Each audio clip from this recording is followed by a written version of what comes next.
त्याची जाणीव मला आहे. ही जबाबदारी काय लहान नाही. मला दोन्ही बाजू बघायच्या आहेत, मला तिन्ही बाजू बघायच्या आहेत. हे करत करत मी माझा मार्ग वाट माझी काढतो.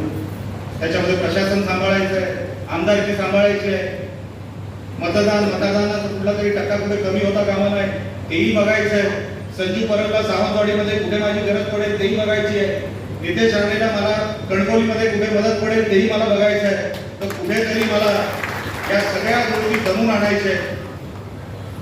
सगळे मित्र पक्ष किंवा इतर कुठलेही पक्ष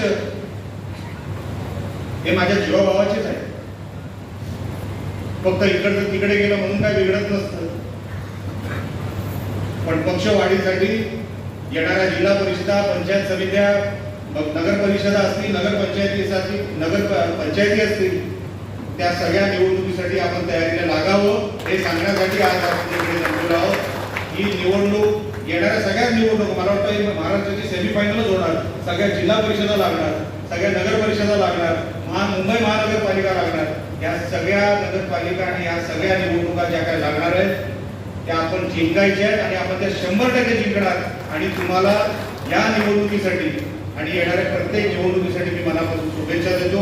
आपण कुठेही कमी पडू नका, मी कुठेही कमी पडणार नाही. आणि हे सगळं सैन्य घेऊन हे फक्त तुमच्यासाठी दिवस रात्र काम करणार. तुम्ही मला जिंकवलं हे ऋण मी कधीही विसरणार नाही. तुम्ही आज आलात, मोठ्या संख्येने आपण इथे प्रवेश केला. मी मनापासून आपलं स्वागत करतो आणि आपल्याला त्रास होणार नाही. आणि स्वर्गीय बाळासाहेबांच्या शब्दामध्ये आपण पक्षामध्ये आल्यानंतर आपण कुठे फुकट जाणार नाही याचं मी तुम्हाला 100% ग्वाही देतो. लोकशाही मराठी ऐका, पहा, जागरूक रहा.